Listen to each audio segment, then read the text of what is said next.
Sean, what is the profile of a Teamster boss? Teamster leader. Teamster leader, Teamster president, leader. Yes. What is the profile of somebody that becomes a Teamster leader? Is there a pattern? Because the Local 25 is a very well-known one. It's not like it's just a regular one, right? You've had, I think you replaced Hoffa's, Jimmy Hoffa's son or grandson? No, internationally, I replaced Hoffa's son, the original. Internationally, you replaced his son. His son, yeah. Right. Local 25, I was the youngest president I've elected. We had 12,500 members in that local. So I was the youngest. I think I was elected at 33 years old. So what gets the crew to say, that's our guy?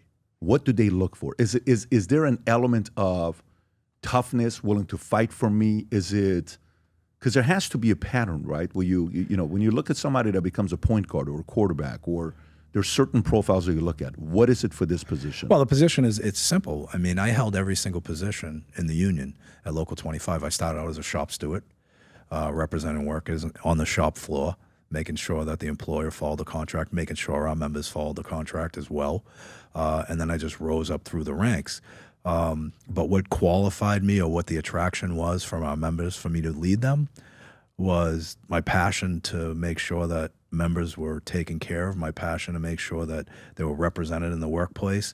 And it's just, it was a progression. It's not something I just woke up one day and said, oh, I don't want to drive a tractor trailer anymore hauling heavy equipment. I want to be the Teamster president. It doesn't work that way.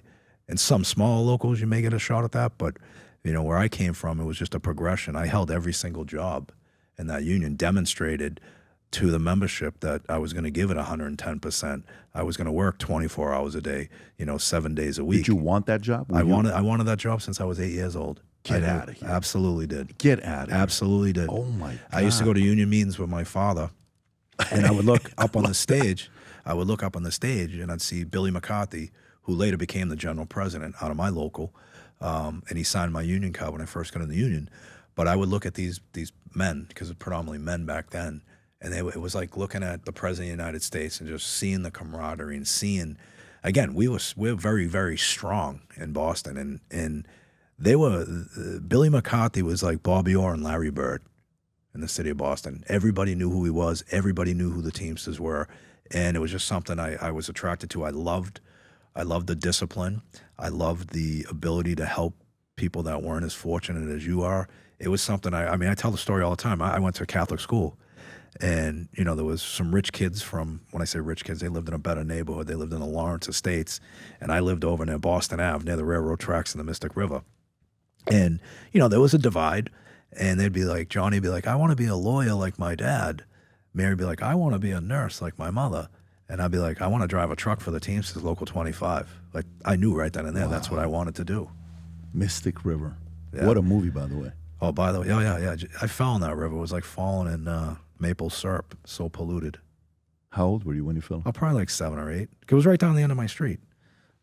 We used to, it was awful, but it was fun. Best place to grow up. So you're seeing, at 8 years old, you want to be this. 25 years later. Now, have you told anybody at 8 years old? Like, did you tell your parents? I used to tell everybody. I want to drive a truck. I want to be a Teamster. And I didn't even understand the, structure of it. But I just knew that everything we had, because my father would say, everything we have is because of the Teamsters Union, and that just resonated with me, and it stuck with me for life. And look, I'm a loyal guy. Whether we're going to win or lose, I'm with you. I'm not leaving your side. What did you unless you're a rat or a pedophile or a rapist, I'm done with you. But I'm loyal to the organization. I'm going to give this organization everything I have because it's given me everything I have. Nowadays, more than ever, the brand you wear reflects and represents who you are. So for us, if you wear a Future Looks Bright hat or a Valuetainment gear, you're telling the world, I'm optimistic. I'm excited about what's going to be happening, but you're a free thinker. You question things. You like debate. And by the way, last year, 120,000 people got a piece of Future Looks Bright gear with Valuetainment. We have so many new things. The cufflinks are here. New Future Looks Bright. This is my favorite, the green one. Just yesterday, somebody placed an order for 100 of these. If you watch the PBD podcast, you got a bunch to choose from. White ones, black ones. If you smoke cigars and you come to our cigar lounge, we have this high quality lighter cutter and a holder for the cigars. We got sweaters with the Valuetainment logo on it. We got mugs. We got a bunch of different things.